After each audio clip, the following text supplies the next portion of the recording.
নমস্কার বন্ধুরা, শর্টকাট রান্নাবান্না চ্যানেলে সবাইকে স্বাগত জানাই। আজ তোমাদের সঙ্গে শেয়ার করব কাঁকড়ার ঝাল রেসিপি। এটা সমুদ্র কাঁকড়া, তবে কাঁকড়াগুলো একটু সাইজে ছোট হলেও বেশ টেস্ট ছিল, কিন্তু ভেতরে একদম ঘি দিয়ে ভরা ছিল। কাঁকড়াগুলোকে খোসা ছাড়িয়ে ভালো করে ধুয়ে নিয়েছি। দেন একটা কড়াইয়ের মধ্যে দিয়ে দিলাম কিছুটা সর্ষের তেল, 1 টিস্পুন দিয়েছি রসুন বাটা আর একটা টমেটো কুচি, এছাড়া দিলাম একটা পেঁয়াজ কুচি। সমস্ত কিছু দিয়ে সামান্য একটু নাড়িয়ে চাড়িয়ে এর মধ্যে দিলাম পরিমাণ মতো লবণ। লবণটা অবশ্যই স্বাদ বুঝে দিও। লবণটা দেওয়ার পরে একটু টাইম নিয়ে নাড়াবো। যখন পেঁয়াজ আর টমেটোগুলো একটু নরম হয়ে গেল, তখন এর মধ্যে দিয়ে দিলাম আদা ও জিরে বাটা।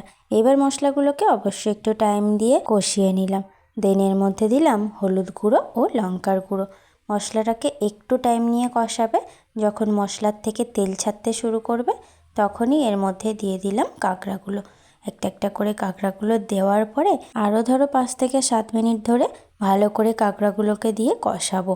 অবশ্যই এই রেসিপিটা বাড়িতে একবার ট্রাই করে দেখবেন, দারুণ হয় কিন্তু। এইভাবে যখন কাঁকড়াগুলো কষাতে কষাতে একটু ভাজা ভাজা হয়ে আসবে, তখনই এর মধ্যে দিয়ে দেব জল। জলের পরিমাণটা খুব একটা বেশি দেবে না, যেহেতু এটা ঝাল ঝাল হবে, তাই জল খুব একটা দরকার হবে না। এই মতো জলটা দিয়ে এবার আমি এটাকে সেদ্ধ হতে টাইম দেব। ঝোলটা এখন ফুটতে শুরু করেছে, তবে ঝোলটা এখন অনেকটাই আছে। আরও কিছুক্ষণ আমি এটাকে ফুটতে দেব।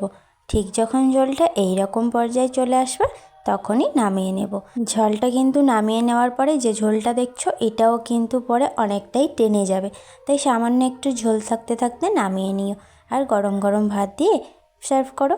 এই ছিল আজকের রেসিপি। আজ তবে আসি, আর কেমন লাগলো সেটা কমেন্টে জানিও। Bye bye.